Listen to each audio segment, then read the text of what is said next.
მოგესალმებით, ეს არის მილენიანი, მე კი ნუგუშ შიაშვილი გახლავართ. პირველ რიგში გთხოვთ, რომ გააზიაროთ ვიდეო და ლაიქოთ, ეს დაგვეხმარება ჩვენ. ხოლო რაც შეეხება თემას, თემა ეხება ამ შემთხვევაში ამჯერად საქართველოს ევროკავშირის რაღაცნაირ უცნაურ ურთიერთობებს და ჩვენ სტუმარი ყავს ჩვენი მეგობარი ბიზინა გიორგობიანი, შემიძლია ესე უწოდონ მეგობარი. სასიამოვნოა. პირველ რიგში, იმიტომ რომ თქვენ ესე იგი სხვებთან შედარებით, იცნობთ, შიგნიდან იცნობთ რა არის ევროკავშირი, ევროპა, ამ ყოფილი ხართ იქ პოლიტიკური დევნილობაც ესე იგი პერიოდში და აი ძალიან დიდ ხანს ცხოვრობდი. მოდი ესე გავაკეთოთ, რაღაცნაირად სამდე უშუალოდ თანამედროვეობაზე გადავალთ, აი პატარა შესავლის კუთხით ხედავთ აი 90-იან წლებიდან დღემდე. აი თქვენთვის რა არის ფუნდამენტურად შეცვლილი ევროკავშირი ძალიან მოკლედ. შეცვლილია კარდინალურად და რადიკალურად მინდა გითხრათ. მე მახსოვს, როდესაც ჩავედი გერმანიაში, ეს იყო 95 წლის ბოლო. პოცდამში ჯერ კიდევ ლენინის ძეგლი იდგა. და ქალაქი გავდა აი თითქოს სულახალ და თითქოს ომი იყო დასრულებული სულ რამოდენიმე დღის წინ, იმიტომ რომ იქ ნატყვი არის შენობები ისევ და ჩამონგრეული შენობები. თვითონ ბუნდესტაგიც იყო ფაქტიურად აი უსარკაროთა თავშესაფარს, აი ძაღლებიანი და ლუდისქილიანი ხალხი ათევდა ღამეებს შიგნით. მაგრამ თვითონ ქვეყანაში აბსოლუტურად სხვა დამოკიდებულება, სხვა ვითარება იყო, არა მხოლოდ უცხოელების მიმართ, არამედ საერთოდ თვითონ სახელმწიფოს სისტემა, თვითონ სახელმწიფოს ტოლვა იმისკენ, რომ აი ყოფილიყო უფრო სხვანაირი აღშენებლობითი და რაღაცა იყო აბსოლუტურად სხვა. მერე ეს ნელ-ნელა ეხა ჩვენს იცით თქვენ ეს ემიგრაცია ძალიან მძიმე ტვირთია და სოციალური იზოლაცია ძალიან მძიმე გადასატანია, განსაკუთრებით ახალგაზრდა ოჯახისთვის, ჩვენ ახალგაზრდა ოჯახი ვიყავით პატარა ბავშვით და ეს ძალიან მძიმე პერიოდი გადავიტანეთ. ჩვენ ადაპტაციის, ენის სწავლა, შემდეგ პროფესიული, ხა ენა თუ გინდა დაუშვათ ისე რომ აი ცოცხი მოიზომო და რაღაცა, ამ ესეთ ენას უცებ ისწავლე, მაგრამ თუ პროფესიულად გინდა რომ იმუშაო, ეს ძალიან რთული და ძნელი და მძიმე გზაა. მით უმეტეს რომ ჩვენ უკვე ხა მე როცა გერმანიაში ჩავედი ვიყავი 32 წლის და უკვე გვიანია იმისთვის რომ იქ დაუშვათ რაღაც ახლიდან დაიწყო კარიერა და რაღაცები გააკეთო. სახელმწიფოს დამოკიდებულება ოღონდ უნდა ვთქვათ ის რომ მაშინ ჩამოსული ადამიანებისადმი რომლებზეც მე ვალდებულებას იღებდა სახელმწიფო იყო აბსოლუტურად სხვა და ეხლა არის სხვა, იმიტომ რომ მე მქონია შეხება ამ სფეროებთან ხშირად და აბსოლუტურად სხვა იყო.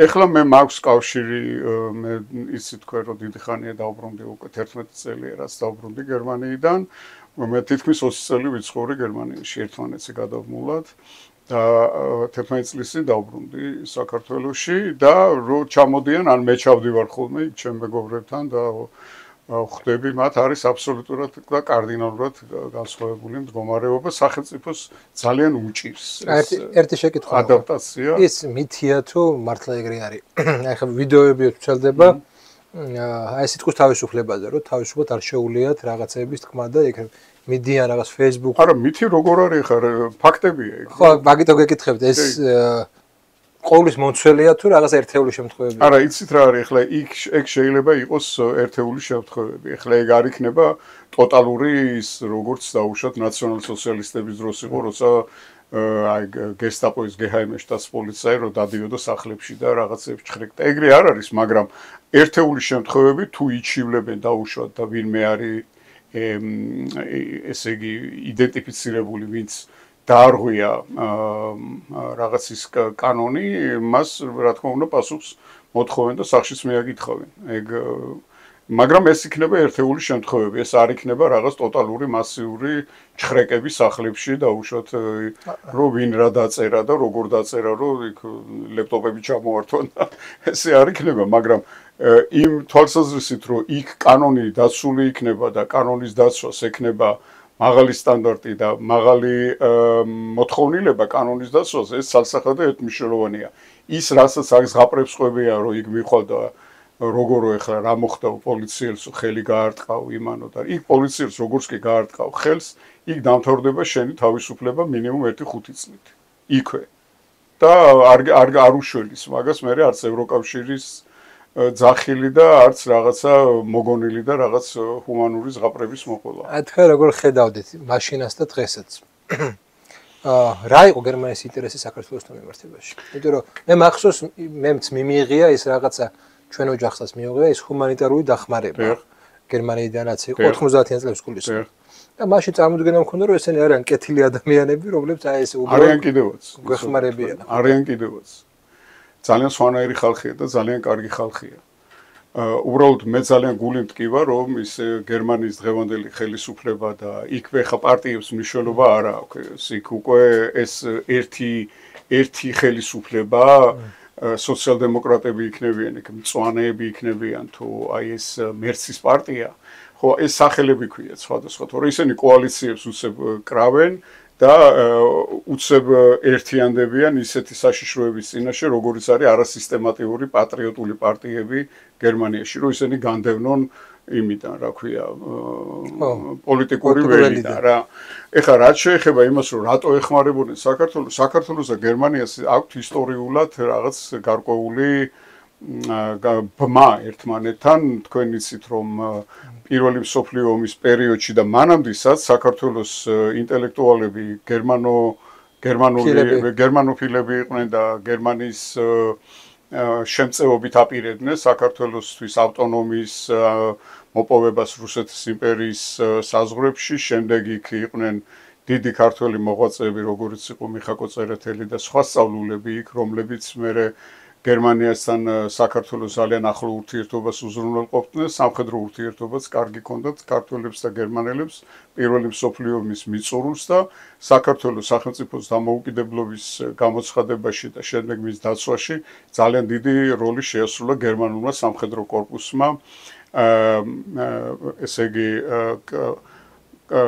გენერალი კრეს ფონ კრესენშტაინის მეთაურობით, მაშინ აქაურ ქართულ დიპლომატიურ ფონ ლოსოვ აქვს ძალიან კარგი მოგონებები ამაზე დაწერილი და აქ საქართველოში გრაფი შულენბურგი იყო დიპლომატიური მისიის ხელმძღვანელი, რომელიც შემდეგ საბჭოთა კავშირში წარმოადგენდა მესამე რაიხის დიპლომატიურ კორპუსს მოსკოვში ომის დაწყების წინა დღესვე და სხვა შორის უნდა ითქვას, რომ გრაფი შულენბურგი ყველაფერს აკეთებდა იმისათვის, რომ ეს აგრესიული გერმანული ნაციონალ-სოციალისტური პარტია გერმანიის მხრიდან და ეს აგრესიულობით განთქმული და გამორჩეული საბჭოთა კავშირი რამენაირად არ მომხდარიყო ის, რაც მერე ფაქტიურად ომი არ უნდა.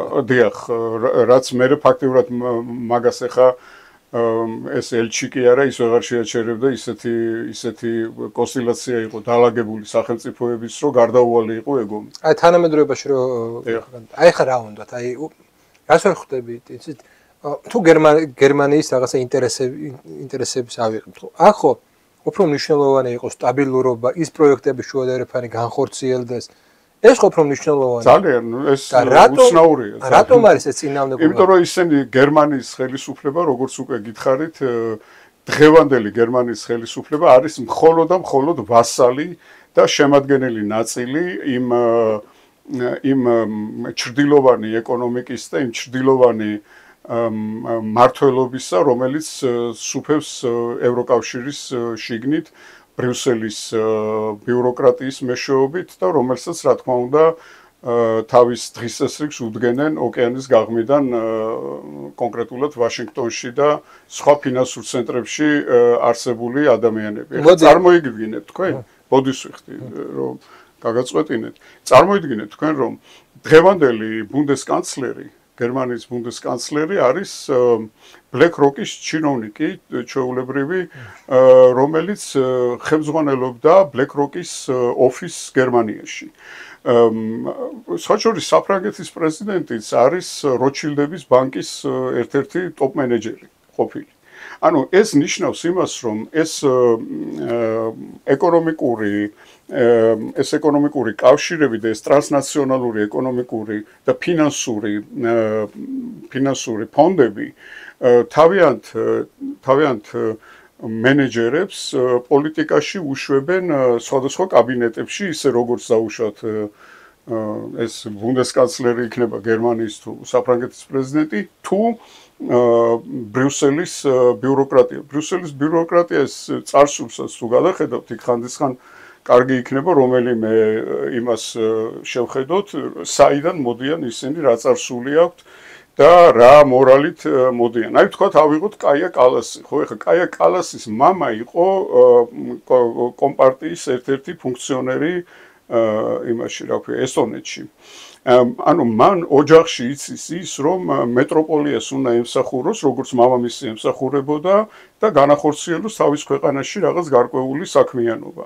ისეა კაია კალასი დღეს ოღონდ მოსკოვის მაგივრად ემსახურება ბრიუსელის ბიუროკრატიას. ეხლა ბრეჟნევის ბიუროკრატია და ბრიუსელის ბიუროკრატია ერთმანეთისაგან განსხვავდება დაახლოებით იმით, რომ ნუ იქ რაღაცა ბოდვითი თანასწორობის და კომუნიზმის იდეას ემსახურებოდნენ და ესენი ემსახურებიან რაღაც ასევე ბოდვით და წარმოსახვით რაღაც ლიბერალური საყოველთაო ლიბერალური სამოთხის შექმნას და უკანასკნელი ადამიანის ჩამოყალიბებას, როგორც ფუკუიამა ამბობდა, ხო?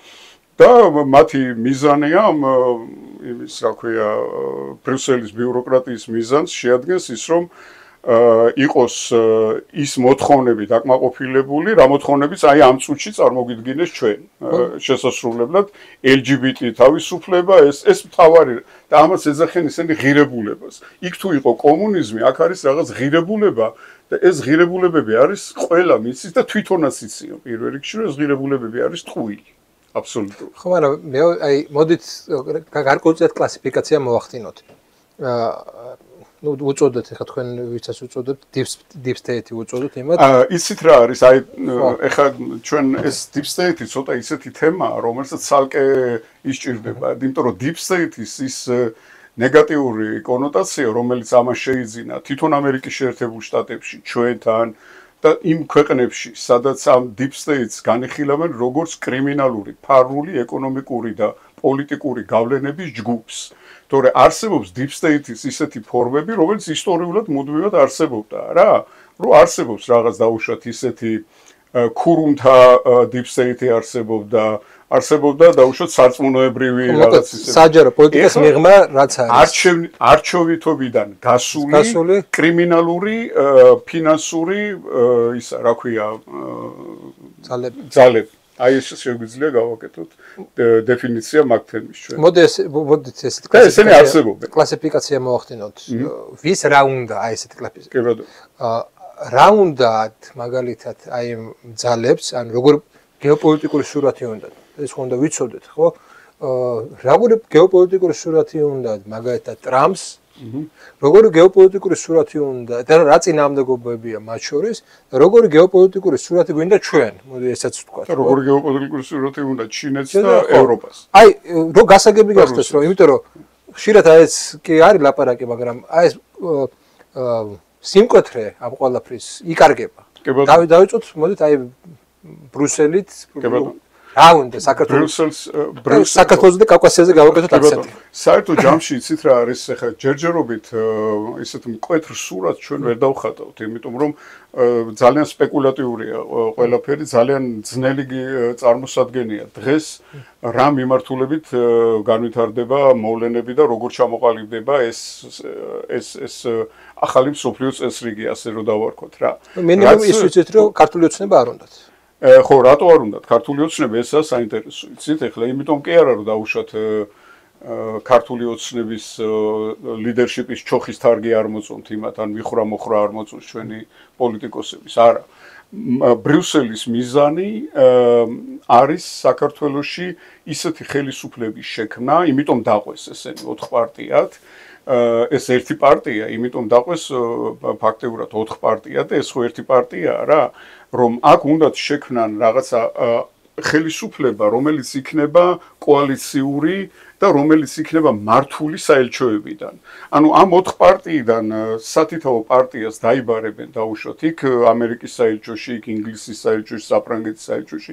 იქ მიცემენ როგორც ყვებიან ახლა ჩვენი მინისტრები ხო ყვებიან ახლა იქ რომ ელჩი დაიბარებდა რაღაც სიას დაუდებდა და აი თქვენ სახელმწიფო დაფინანსება უნდა ამ ადამიანებს მიცემთ. ანუ ამ მართვაზე უნდათ რომ გადართონ.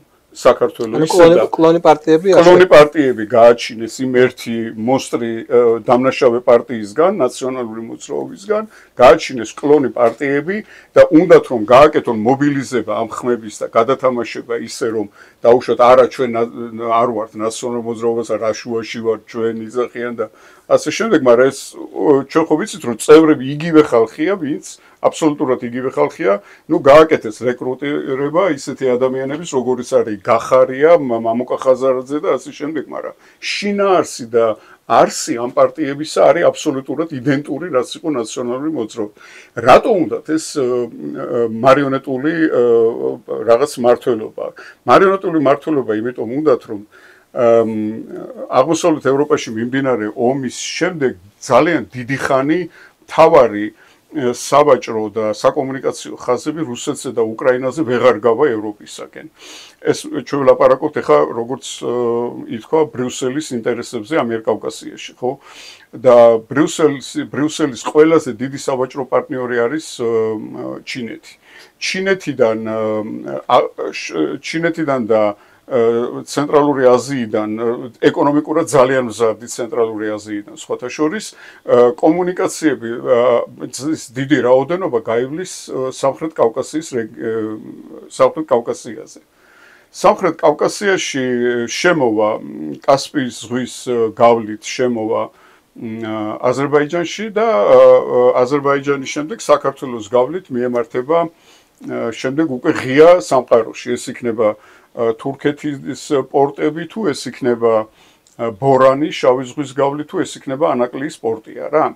თუ რკინიგზა, რომელიც უკვე ფაქტიურად მოქმედებს ყარსის მიმართულებით. აი აქ მათ არ ჭირდებათ ისეთი ხელისუფლება, რომელიც იტყვის, რომ აი აქ მე მაქვს ჩემი ინტერესი. აი ამ ის კი არ არის დაუშვათ, რომ აქ ჩემთან თქვენ CO2 გამოყოს თქვენმა მანქანებმა გაიარონ და 450 საათი ლარი გადაიხადონ და წავიდნენ. არა, აქ ხელისუფლება ამბობს, რომ ანაკლიის პორტს მეავაშენებ და ჩემი აქციების საკონტროლო პაკეტი სახელმწიფოსი იქნება და შეიძლება მართვის და ოპერირებისათვის შემოვიყვანო ან ჩინური, ან სხვა რომელიმე კომპანია, რომელიც ამ ანაკლიის სპორტს ამუშავებს რა, მაგრამ აქ უკვე ხელისუფლებამ აჩვენა თავის ხასიათი, აჩვენა ის, რომ აქ საკონტროლო პაკეტი საქართველოს სახელმწიფოს ეკუთვნის და უნდა ეჭიროს ხელში. ეს მათ არ აწყობთ. თუ არ აწყობთ, მაშინ ეს მათ არ უნდა. შეკითხვა ხო ისმება. აქამდე მათ შეეძლოთ ამის გაკეთება. როგორც სააკაშვილის პერიოდში შეეძლოთ ამის გაკეთება, ისე ოცნების პირველ პერიოდში შეეძლოთ. არ ჩადეს თვითონ რო გაეკეთებინათ. ხო, მაგრამ საქმე იმაშია, რომ თვითონ რო გაეკეთებინათ, მაშინ ის მშენებლობის ფულიც თვითონ უნდა ჩაედოთ და ტვირთების თვითონ უნდა მოეტანათ. თვითონ რასაც აკეთებდნენ ამ ხაზარაძის ავანტიურის დროს, ეს იყო წამგებიანი პორტი, რომელსაც ტვირთები არ გააჩნდა და უნდა აეშენებინა ფაქტიურად სახელმწიფოს და მოგების გარანტია უნდა აიღოს სახელმწიფოს თავის თავს. ეხლა სხვანაირად კეთდება ეს, ხო? და სხვანაირად რო კეთდება, აქ ახლა ის თინახიდაშელი როა იმათი სტიპენდიანტი, რა ქვია იმას ტაივანის სტიპენდიანტი თინახიდაშელმა განაცხადა ოფიციალურად რაღაცა ინტერვიუში დაწერა 4 დღის წინ, სულ რაღაც თუ როდის იყო აღარ მახსოვს, რამდენიმე დღის წინ, რომ იმედია რომ ეს სპორტი არ აშენდება, როგორც ჩვენი პარტნიორები სურვილია რომ არ აშენდესო, რა, ნუ პარტნიორებად ის განიხილავს იმათ, ვინც მას ფულს უხდის. ხო, ეხა მე ხო არ განიხილავს პარტნიორად, არა? და განიხილავს პარტნიორად იმათ, ვინც ფულს უხდის. ანუ იმათ ის ზღაპარი რომ აი იმათ უნდათ აშენება და ქართულმა ოცნებამ თუ სხვა რომელიმე პოლიტიკურმა ძალებმა ან ერთმა ადამიანმა ეს აქვთ ხოლმე რომ აი ბიძინა ივანიშვილმა არ გააკეთა და რაღაცა თქვაო რომ რა უნდა აქო ნატოს გემებსო და ეხლა არ იტყოდა ის მაგას, მაგრამ რო ეთქვა, მაგაში ტყუილი არაფერი არ იქნებოდა, იმიტომ რომ შავ ზღვაში ნატოს სამხედრო ფლოტის რომელიმე წევრი რო შემოვიდეს, იმას ნებართვა უნდა მიცეს რუსეთმა და თურქეთმა. მონტროს კონვენციას ყველა ვიცნობთ, პატარა ბავშვები არ ვარ ჩვენ და რაღაც ღაპრები რო აქ ნატოს გემები ჩაუშვებდნენ ღუზას ანაკლიაში და საქართველოს ისე იქნებოდა დაცული როგორც არაზრუს, ეს რა თქმა უნდა არის აბსოლუტური ტყუილი. იმიტომ რომ აქ შავი ზღვა არ არის ისეთი თავისუფალი ნავიგაციის ტერიტორია. ესეთი რთულია შეთანხმება ქართულ ოცნებასთან? როგორც ეთყობა რთულია, ეხლა ეს არ არის ის რომ დაუშვათ ქართულმა ოცნებამ დახლი ჩამოდგა და ვაჭრობს. ხო, რთულია, იმიტომ რომ ქართული ოცნება ხელისუფლება ამბობს იმას, რომ ჩვენ ხელმძღვანელობთ სახელმწიფოს ინტერესებით, ეს ერთი გასაგებია, რომ უკრაინის პროქსი ომში, რომელსაც ერთმანეთთან აწარმოებს ნატო, ამერიკის შეერთებული შტატები პირველ რიგში, რუსეთის წინააღმდეგ, ამ ომში ჩვენ არ ვებმევით და ეს იყო ძალიან ვაჟკაცური ნაბიჯი მათი მხრიდან გადადგმული, იმიტომ რომ პირველი შემთხვევა, როდესაც მიმდინარე მსოფლიო ომში და მე მგონია რომ ეს მესამე მსოფლიო ომის პერიოდში ვცხოვრობ ჩვენ, რომ რომელიმე მსოფლიო ომში ქართველები თავით არ ჩავერთეთ პირველ მსოფლიო ომში, მეორე მსოფლიო ომში საერთოდ მთელი ჩვენი გენოფონდი შევაწყვიტეთ, იმიტომ რომ ქართველი იყო იმის, რა ქვია, ერთ-ერთი მეომარი მხარის მთავარსარდალი და ქართველები ისეთი მორალით მიდიოდნენ, რომ აი ჩვენი სარდალი ქართველი კაცია და მივდივართ საომრად. ეს იყო პირველი დიდი ომი, რომელსაც ჩვენ განვერიდენით, ხო? და ამის გარდა საქართველოს ხელისუფლება აჩვენებს თავის ძალიან პრაგმატულ დამოკიდებულებას და ამბობს, რომ დაუშვათ მოდით დავთვალოთ. ჩვენ აქ თქვენ რომ მოდიხართ და ეს უნდა წაიღოთ, ჩვენ აქ გარანტიას ვიძლევით დაუშვათ სტაბილური სახელმწიფო მმართველობის, კარგი კანონმდებლობის, ბიზნესის დაცვის, ფინანსების დაცვის, წესრიგის დაცვის გარანტიას ვიძლევით, მაგრამ ამით ჩვენ რაღაც უნდა მივიღოთ. ეს არ იქნება ისე, რომ დაუშვათ როგორც გადის საქართველოზე ის რა ქვია, ნავთობსადენები და გაზსადენები და რაღაც ძალიან ისეთი სიმბოლური თანხარჩება საქართველოს, არა? ანუ როგორც ჩანს ძნელია მოლაპარაკება მხოლოდ იმიტომ, რომ საქართველოს მხარეს აქვს თავისი პირობები, რომელიც მათთვის მიუხედავად. ბრიუსელი და ბერლინის ამ შემთხვევაში ეს ტოლობის ნიშანი უნდა დავსვათ თუ არის სპეციფიური განსხვავებები? იცით რა არის, სამწუხარო ტოლობის ნიშანი უნდა დავსვათ ჯერჯერობით. თუმცა იქ გერმანიაში შიდა პოლიტიკური ვითარება ძალიან ცვალებადია.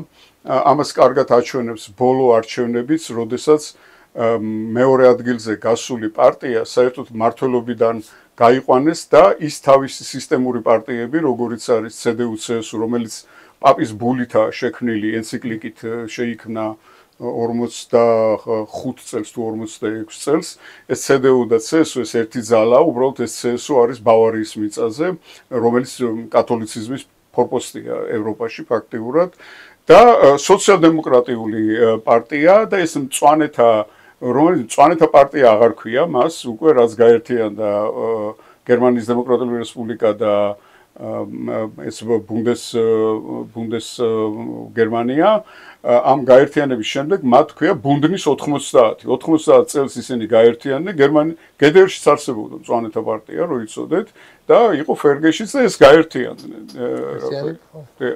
და გაერთიანების შემდეგ დაერქვათ ბუნდნის 90, მაგრამ მათ უკვე გარემოს დაცვასთან არანაირი კავშირი არ აქვთ. არანაირი აბსოლუტურად ის რომ დაუშვათ ისინი თავიდან ჩანასახში მოწოდებული იყვნენ გარემოს დამცველ ორგანიზაცია და რაღაცა, ეხლა ესენი არიან მემარცხენე, უკიდურესი ექსტრემისტი მემარცხენე, რაღაც აი ისეთი მიმდინარეობა, რომელიც პირდაპირ იმართება აი ამ ბრიუსელის ბიუროკრატიიდან და ეს კარგად ჩანს იმ თანხების განაწილებაზე, რომელიც ბრიუსელიდან ნაწილდებოდა თითქოს და რაღაც გარემოს დაცვით ღონისძიებებზე. აი AfD-მ რო გაიმარჯვოს. აი თეორიული ცოტა ესეთი რთულია ამის ისა. რამე გეოპოლიტიკური ძვრები იქნება, როგორ გონიათ? თუ იცი რა, მე მაგ პარტიასთან დაკავშირებით მაქვს ჩემი შეხედულება და მე ვიცი როგორი პარტიასა, მე რო იქ ვიყავი, მაშინ შეიქმნა ეგ პარტია 11 თუ 12 წლის დასაწყისში ხდებოდა მისი ფორმირება. იქ თავიდან ინტელექტუალებმა მოიყარეს თავი სხვადასხვა უნივერსიტეტებიდან, რომლებმაც შექმნეს ალტერნატივა გერმანისაც, ეკონომიკური ალტერნატიული პროექტები, პროგრამები, რაღაც ესტები და მე ამ სისტემურმა პარტიებმა რომ მიხვდნენ საშიშროებას, იმიტომ რომ გერმანელებს მოთხოვნილება აქვთ ეს, იცი, ამ ხელა კულტურის ხალხი ესეთ ვასალურ ყოფას დიდხანს ვერ გაუძლებს რა. და რომ მიხვდნენ რომ ამას დიდი მომავალი ქონდა, იქ დაიწყო უკვე მან რა ქვია იქაურმა საკონსტიტუციო მეთვალყურეობის ორგანომ დაიწყო მოკვლევა გამოაქვეყნა იმაში, რომ ჩვენ ვაწარმოებთ დაკვირვებასო და ეს უკვე რო გამოქვეყნდება იქ ყველა პროფესორი, რომელიც განსაკუთრებული ტარიფით ხელფასს იღებს უნივერსიტეტში და ყველა ინტელექტუალი, რომელიც თავის სამუშაოს უფრთხილდება, უკვე ყველა ცოტა უკან დაიხიეს. უკან რო დაიხიეს, უკვე მე ამ პარტიას მიაწყდა რაღაც ერთი პერიოდი, აი ძალიან ისეთი მემარჯვენე აი სიმბოლურად ქვია მემარჯვენე, თორე ის ხალხი რა მემარჯვენეები, აი ბიოლოგიური პატრიოტიზმი რო აქვს, ხო იცი რომ აი არა გერმანელი ვინც არის, ის არა ჩვენი არ არის და რაღაც ეგეთი.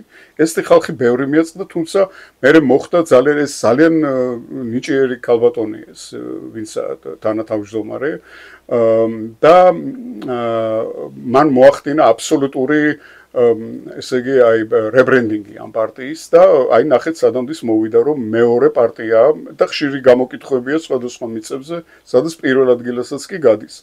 მაგრამ აი აქ დაუბრუნდეთ იმას ბატონ ნუკრი ჩვენ რომ ისინი იქ რასაკეთებენ მართლობა აქვთ ისეთი როგორიც აქ უნდა რომ დაინერგოს. იქ არის მწვანეთა ეს რაღაცა ბუნდნისი ვითომ მწვანეთა პარტია იქ არის სოციალ-დემოკრატიული პარტია, სისტემურ პარტიებს გეუბნებით და იქ არის CDU-CSU და ამათგან თითქოს სხვადასხვანაირები არიან. ეს CDU-CSU ვითომ ცოტა კონსერვატორია და რაღაცა იქ შეიძლება ხო, მეც ვკითხულობდი მაგათ იდეა.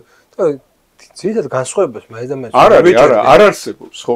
მაგრამ არის რომ აი იტყვი რომ ჩვენ კონსერვატორები არიან CDU, იქ შეიძლება SPD-მ გამოვიდეს და გალანძღოს რომ ეს კონსერვატორები ჩვენ ხელს გვიშლიან და იქ შეიძლება მწვანეთა ვინმე პოლიტიკოსმა სცენა დაიდგას. ხო, სცენას დგამენ ეგენი, მაგრამ ბოლოში ესენი ხო მეოთხე თუ ვინმე შემოვიდა არასისტემური, იმის წინააღმდეგ სამივე გაერთიანებიან და ამას ტოვებენ გარეთ. შეიძლება რომ AfD-მ პირველი ადგილი აიღოს, მაგრამ კაბინეტის ფორმირება ვერ შეძლოს და იმ დანარჩენმა სამმა შეძლოს. აი ეს უნდათ რომ გააკეთონ აქაც.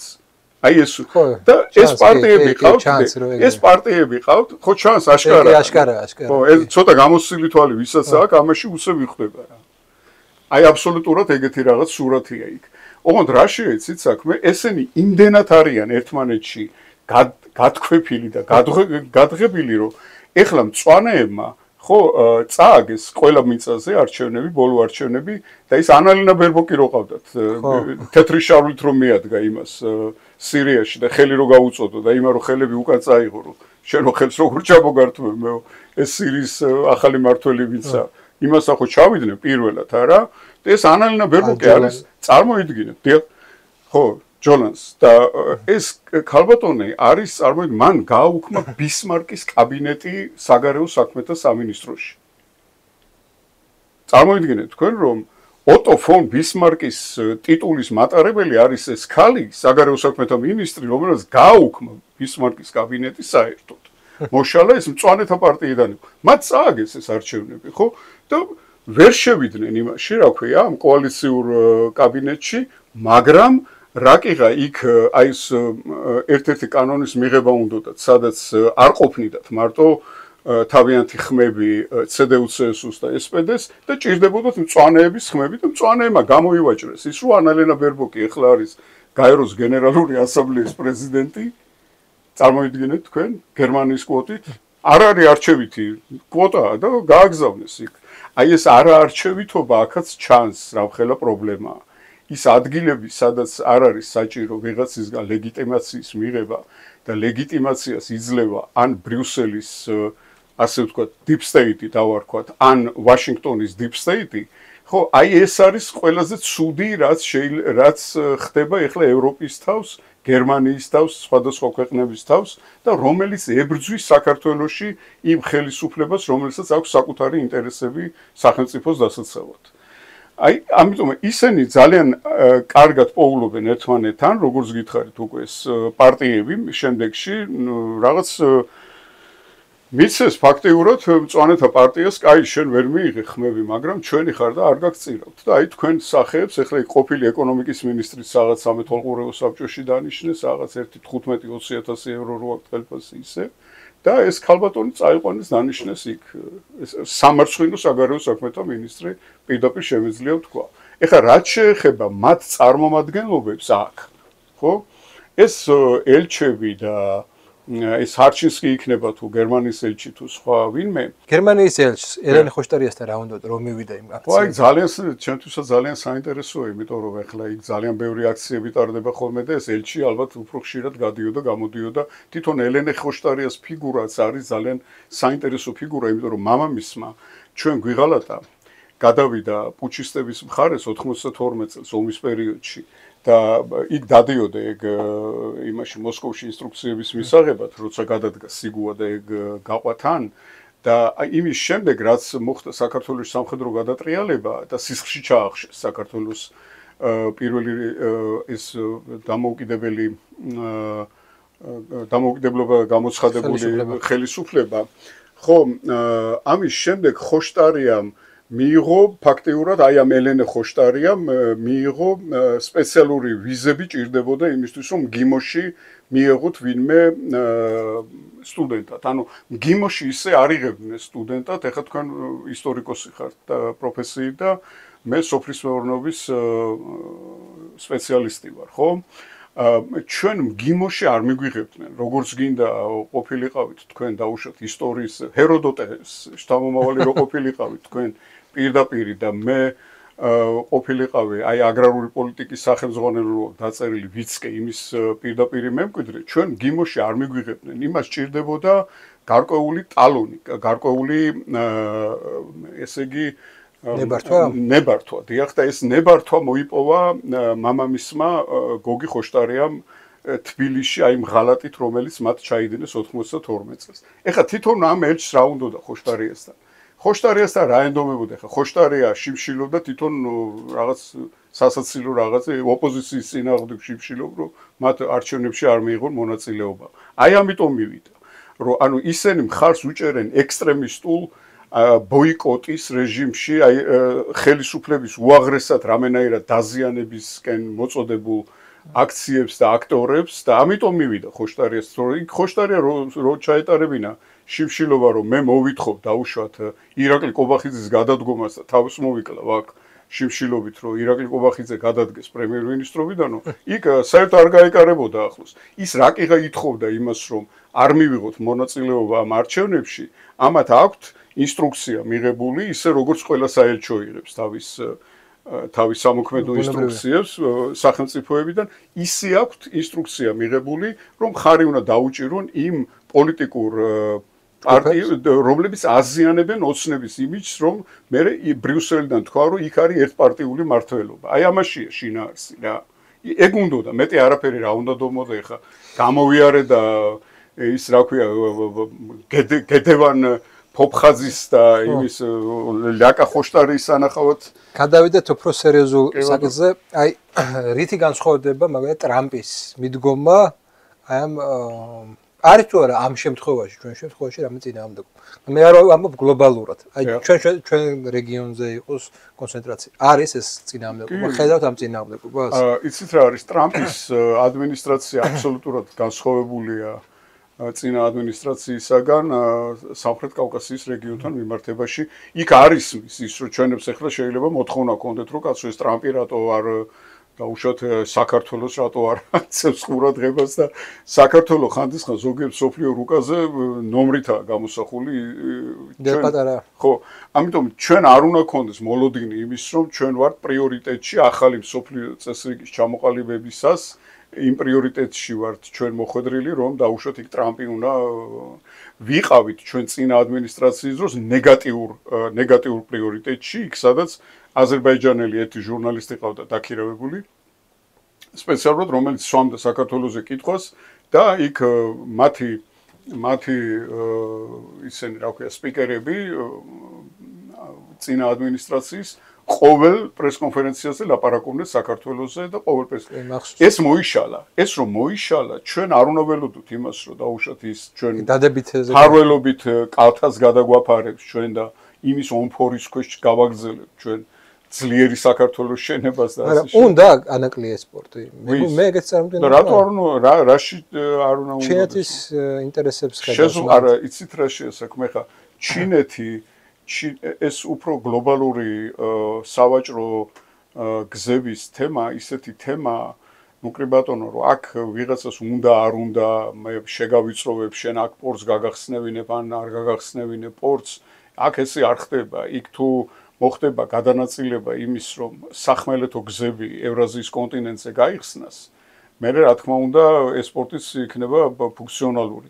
თუ ერთმანეთს ეხლა ატომური მუხტები დაუშინეს ჩინეთმა და ამერიკის შეერთებულმა შტატებმა და რუსეთმა, მაშინ ანაკლიაც გვერდზე დარჩება და თბილისიც და ყველა რა. მე ვფიქრობ, რომ ეს შეთანხმება მოხდება, მე ვფიქრობ, მაინც დიდი იმედი მაქვს, რომ ჩვენ შევძლებთ სამხრეთ კავკასიაში ძალიან დიდი იმედი მაქვს, რომ ამ თანამშრომლობაში ჩაერთვება სომხეთიც და თავს დაანებებს იმ ილუზიების ტყვეობაში შესვლას, რომელსაც მას უპირებენ, რომ შეიყვანონ იქ რაღაცა, რომ ევროკავშირში მიგიღებთ და თქვენზე ახლობელი პარტნიორი არ შახაისის ხუზე შევიდა. ეს კარგია, ხო, ანუ მოძრავები არიან უფრო, იცით, აი ჩვენგან განსხვავებით, იმიტომ რომ ჩვენ რაკიღა ეს 78 მუხლი გვიწერია, არც შანხაის თანამშრომლობაში შევდივართ. კაი, ეს შოსე არ გვინდა, ბრიქსი, სადაც უკვე სოფლიოს მოსახლეობის ნახევარზე მეტი უკვე წარმოადგენენ ეს სახელმწიფოები, ბრიქსი არ გვინდა. 3+3 არსებობს ამ რეგიონში ერთ თანამშრომლობის ფორმატი, სადაც ჩვენ გვეუბნებიან, რომ მიიღეთ მონაწილეობა, ჩვენ ვამბობთ, რომ იქ რაკიღა რუსეთი რაღაც გადამწყვეტ როლს თამაშობს და მას ოკუპირებული აქვს ჩვენი ესე რუსეთი გაეროშიცაა კაცო. მაშინ გაეროდანაც უნდა გამოვიდეთ ჩვენ. არა?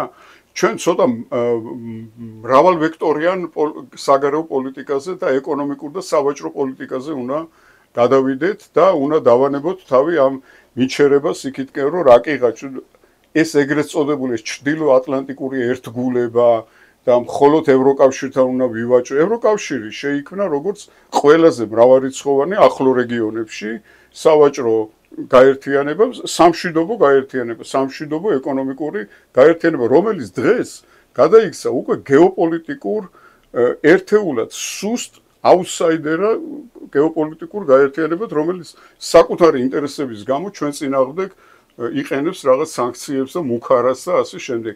ეს ის ევროკავშირი აღარა. როგორც აი თავიდან მკითხეთ, თქვენ რომ ეს ის გერმანიაო, არა, პასუხობ.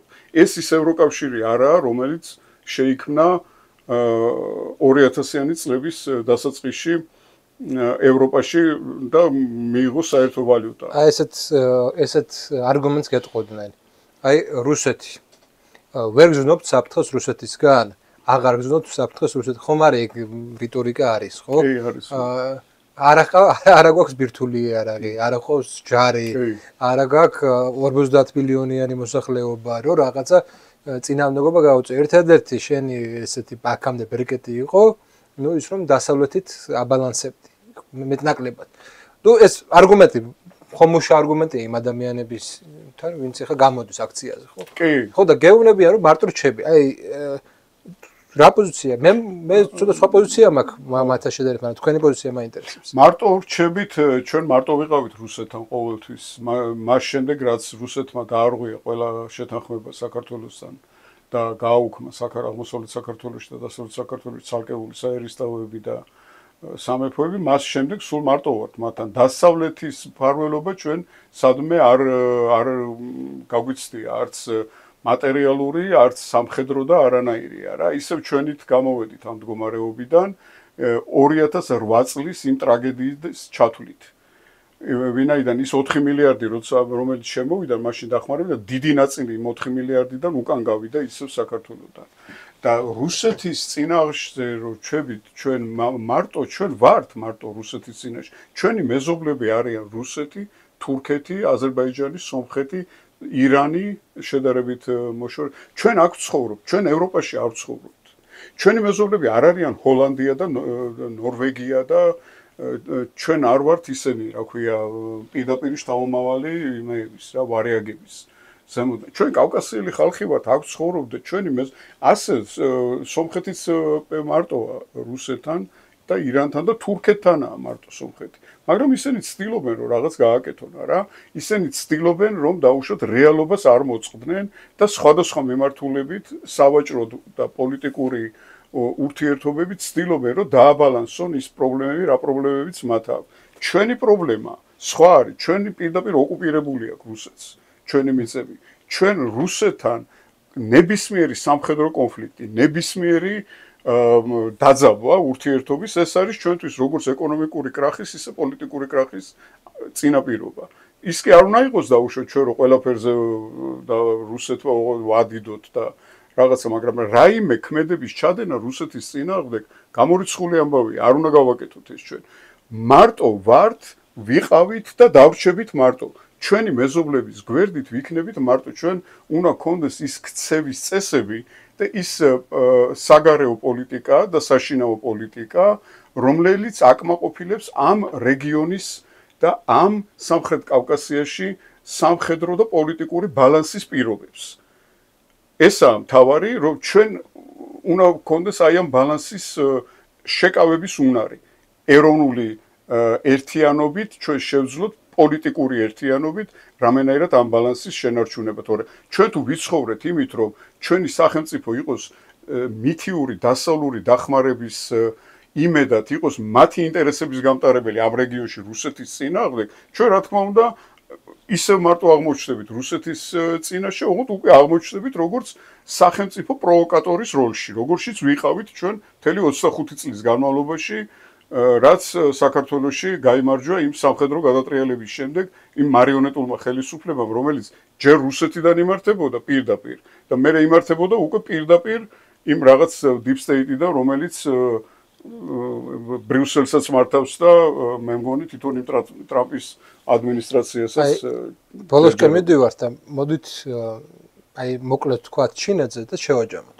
დიახ. ჩინეთის საკითხი არის ეს იყო მე ვფიქრობ რომ ჩინეთთან საქართველოს პირდაპირი კომუნიკაცია და პირდაპირი ეკონომიკური და პოლიტიკური დაახლოება ჩინეთთან იყო ძალიან კარგი მიგნება ქართული პოლიტიკური აზრის აქ ჩვენ გვიბიძგა ეთყობა ეს არის ძალიან კარგი ისტორიული მეხსიერება ძველი ერები ამით გამოირჩევიან ახალი ერებისგან რომ მათ არ აქვთ რაღაც აჩევებული იდეები და აი ამ აჩევებულ იდეას რო არ გადაყვა ეს სახელმწიფო თორე გადავყვებოდით ჩვენ რო ყოფილიყავით ჩვენ ისევ იმ ლადზე როგორზეც 2003 და 4 წელზე ში ვიყავით აი მოყოლებული ვიდრე 2019 წლამდისა რა ჩვენ რა თქმა უნდა ძალიან დიდი საფრთხე დაგვემუქრებოდა აქ როგორც რუსეთისგან ასევე ჩვენი სხვა მეზობლებისგანაც რომლებიც არ მიესალმებოდნენ საქართველოში იმ პოლიტიკის გატარებას თქვენ გახსოვთ ალბათ აგერ ილჰამ ალიევმა სულ რაღაც 2 თუ 3 თვის წინ თქვა რომ ამ დესტაბილიზაციის ცდილობების უკან მე მაკრონის ყურებს ხედავია რა ესენი ძალიან კარგად იყურებიან ხედულობა მათ ძალიან კარგი აქვს და ჩვენ თუ დავრჩებოდით მხოლოდ იმ მიმართულებით იქნებოდა საქართველოსთვის ეს ძალიან ცუდი ძალიან კარგია რომ ჩვენ დავამყარეთ ესეთი პარტნიორული და პირდაპირ სტრატეგიული პარტნიორობა ხედავთ გარანტიას ჩინეთის შემოსვლით გარანტია მე კიდევ გავიმეოროთ იმას რომ ჩვენი საკუთარი თავის გარანტია ვართ ჩვენ თვითონ ძალიან კარგი იქნება თუ ეკონომიკურად შემოვა ჩინეთი ჩვენთან ძალიან კარგი იქნება თუ ჩვენ არ ვიქნებით მარტო სატრანზიტო კორიდორი და აქ მოხდება ამ სატრანზიტო ტვირთების გადამუშავება და შემდეგ გატანა რომ ჩვენ რაღაც სამრეწველო პოტენციალი ავამუშავოთ ისევ და ჩვენი ინტელექტუალი ადამიანები რომლებიც დღეს შრომობენ სხვაგან ინტელექტუალური შრომით დაბრუნდნენ საქართველოში რამენაირად და აქედან აღარ მოხდეს ახალი თაობების მიგრაცია და აქვე იშოვონ მაღალკვალიფიციური და მაღალანაზღაურებადი სამუშაოები ეს ძალიან კარგი იქნება ჩინეთთან დაკავშირებით და თუ ფინანსურად ვიქნებით ჩვენ გახსნილი და არ ვიქნებით მიბმული მხოლოდ ბლუმბერგის სავაჭრო ინდექსებზე სადაც კროს კურსები იზომება დოლარით და ჩვენ გვექნება რაღაც ალტერნატიული ფინანსური კავშირები, როგორც ჩინეთის, ასევე აი რუსეთი, სხვა შორის რუსეთი აპირებს ახლა რაღაც ოქროს ფონდის შექმნას იმისთვის რომ აი თქვენ იცით ახლა ეს ცოტა სხვა თემისკენ წავალ, მაგრამ აი ძალიან მოკლედ ვიტყვი რა. აი ეს დაუზღვეველი გემები როა, რომელზეც ახლა მე-17 და მე-18 სანქციების პაკეტში უნდა და რო აი გემები რო შავი ფლოტი და ჩრდილოვანი ფლოტი და რატო ეს ჩრდილოვანი ფლოტი იცით თქვენ? რატო ეძახიან ამ გემს რო ჩრდილოვანია რა? დამალულია? არა. ამ გემების დაზღვევა ხდება ლონდონში.